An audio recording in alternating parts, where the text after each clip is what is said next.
خالی و بچه هات رفتن. توی بیورزه هنو نتونستی یکی رو پیدا کنی؟ کی منو میخواد؟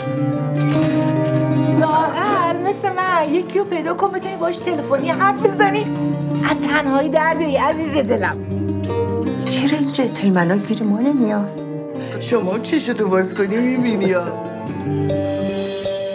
وضعت خوبه ها، هر روز بیرون غذا میخوری. شما همه زن و بچه داری، میرین خونه‌تون غذای خونگی میخوری. ماشین میخواستی؟ الان میگم یکی از بچه‌ها برسه. میشه شما منو ببری؟ من مهینم. منم فرامرزم. پس تو چراغا رو درست میکنی، منم برات یک کیک میپزم. شما هر روز من پیر شدم.